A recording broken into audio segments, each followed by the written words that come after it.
Here you go, Don. Thanks, Charles. Yeah, I get thirsty before I go through all these long talks, so I just provide it to people that work on the show as well. I don't want to. I'll give you a quick overview of how everything's going to go. Okay, here we go. Check, check. Hopefully I did mine right. Yeah, you look good. Very good. All right, so this is the main camera. This is going to be a two-shot of us. Okay. And it'll also be a close-up of you in post. And this is my main one here I'll be talking to. Okay. Just everything. So how it's going to go is I'm going to kick everything off with the intro. Mm-hmm. And then I'll go into my little spiel of the stories I'm going to be telling. Okay. And then I'll pass it over to you. You get into yours, and then I'll close it out. Okay. Sound good? All right. Good. Here we go. All right. We're going to bring in the energy, and we're going to bring in the... Definitely need that. Ring in the bell, bring in the dead. You ready for this? Ready. All right. Wake up the dead. This is Virginia's Myths, Legends, and More. I'm your host, Charles White, and this is my guest, Don Bivens. How you doing? I'm doing well. How about yourself? I'm doing pretty good. Good. We're going to be talking about some crazy stuff today. If you're from Richmond, you know of the Bird Theater. It's been around since 1928. It was the first theater in the South that had sound. But there's a lot of lore behind the place. If you're actually a woman, there's supposedly a little kid that plays in the bathroom. Sometimes you can hear voices or anything like that. They did a special in there where a paranormal investigation actually saw a ball roll across the floor when they talked to the child that supposedly lives there. That'd be creepy. Yeah. And then one of the original managers used to sit upstairs in the balcony to watch over the theater as it was going. And supposedly, he's still sitting there today.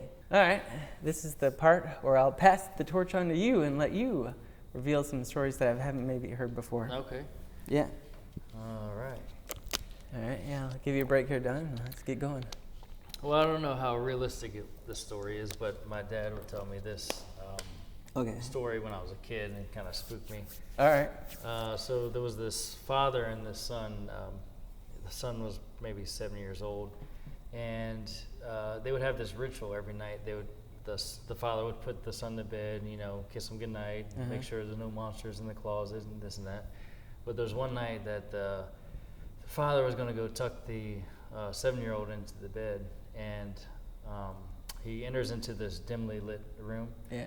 And he noticed that something's a little different. He just couldn't put his finger on it. Yeah.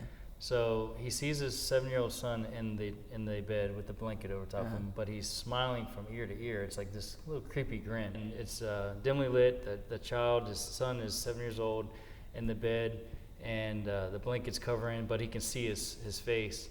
And he's got a little creepy smile from just ear to ear. So he goes over to his son, and he's like, "Is everything okay?" He said, "Yeah." He's like, "But would you mind, checking under the bed to make sure there's no monsters?" He chuckled like he normally does. So he looks under the bed, and he sees his real son under the bed. And he's trembling, and he's about pale, and he's like, his son whispers to him, he said, "Daddy, there's someone in my bed." That's pretty wild. That's a good one for the show. Yeah. Hope you guys are enjoying this. And that's all we got for tonight. We'll be wrapping it up here. So we'll see you on another Virginia Myths, Legends, and More. Pretty easy. You good there? You're kind of wincing in the water. I don't know. I feel really tired. Yeah. Yeah, just... I don't know if it's the camera. Late nights? Late night? Yeah. Huh. I don't know what's going on with me. Well, you feel lean back, get comfortable or something. You're not looking too hot. Yeah. Huh. Yeah, you're not looking too good. You feeling all right physically? Yeah. Oh, there it is. Don, do you ever want to be something bigger? Like one of the legends, part of the stories? Something more than just Don, the delivery driver? Well, I have. And I think you do too. And at this point, I think you're going to be one of the victims of Charles White. or as the media like to say, my full name, Charles Irving White. Sound good to you? I guess anything sounds good to you right now. That's right. For me, it's nearly the beginning. For you, Don, it's all over. Dun, dun, dun, dun.